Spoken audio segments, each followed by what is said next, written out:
நிறைவாழ்வு AG சபை வழங்கும் morning மன்னாவிற்கு உங்களை அன்போடு வரவேற்கிறோம். கர்த்தருடைய பரிசுத்த நாம் மகிமைப்படுவதாக. இந்த நாளிலே உங்களை சந்திப்பதில் மிகுந்த சந்தோஷம்.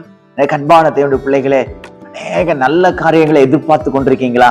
இந்த நல்ல காரியம் நடந்தால் நல்லா இருக்கும், எனக்கு இப்படிப்பட்ட ஒரு நல்ல விஷயம் நடக்கணும்னு நான் எதிர்பார்த்து கொண்டே இருக்கிறேன், ஆனா எனக்கு வாழ்க்கையில ஒரு நல்ல விஷயமே நடக்க மாட்டேங்குதுன்னு ரொம்ப டிப்ரெஷன்ல இருக்கீங்களா? ஆண்டவராகிய தேவன் இன்னைக்கு உங்க கூட பேசுகிறார். என்ன வார்த்தை தெரியுமா?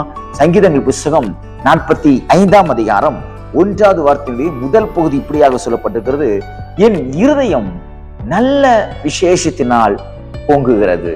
சங்கீதக்காரனாகிய தாவீதுக்கு பாடப்பட்ட ஒரு சங்கீதம். ஆமென். பாருங்க, நன்றாக புரிந்து கொள்ளுங்கள். இந்த நாளிலே தேவன் உங்கள் இருதயத்தை நல்ல விசேஷத்தினால் பொங்க செய்வாராக. அப்படி என்றால் என்ன அர்த்தம்? இன்னைக்கு நல்ல விஷயங்கள் நிறைய நடக்க போகுது. இதுவரைக்கும் நீங்க எதிர்பார்த்து கொண்டிருந்த நல்ல நல்ல விஷயங்கள் தடைப்பட்டிருக்கலாம்.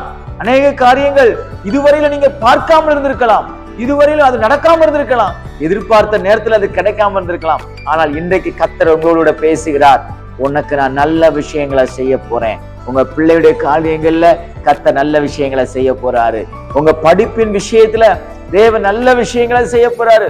வேலைக்காக எதிர்பார்த்து கொண்டிருக்கீங்கல்ல, வேலை விஷயத்துல தேவன் உங்களுக்கு நன்மையை செய்ய போகிறாரு. நல்ல ஒரு விசேஷ காரியத்தை உங்க வீட்டுல கர்த்தர் செய்ய போறாரு. எங்க வீட்டுல விசேஷமே நடக்கலையா, விசேஷம் நடக்குமான்னு எதிர்பார்த்து கொண்டே இருக்கிறோம், ஒரு விசேஷம் கூட இல்லையா அப்படின்னு நீங்க சொல்லிட்டு இருக்கீங்களா? கர்த்தர் சொல்றாரு, நான் நல்ல விசேஷமான காரியத்தை நான் உனக்கு செய்ய போகிறேன். நீங்கள் எதிர்பார்த்து கொண்டிருக்கிற நல்ல விஷயங்கள் நிச்சயமாய் நடக்கும் சகோதரனே, நிச்சயமாய் நடக்கும் சகோதரியே. அது காலம் தாமதித்து போல இருக்கிறதா?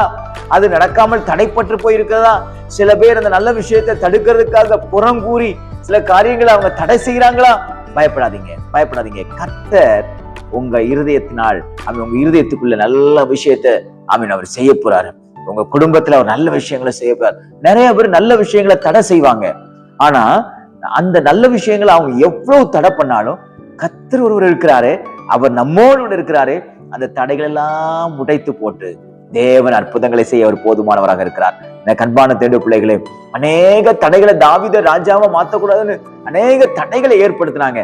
ஆனா தேவன் விடலையே, அந்த நல்ல விஷயத்தை செய்தாரே.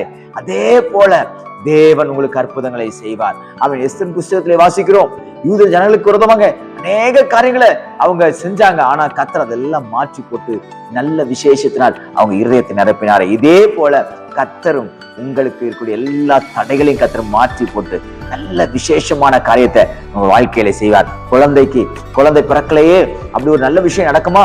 எல்லாரும் கேட்கிறாங்க, விசேஷமா, ஏதாவது விசேஷமானு.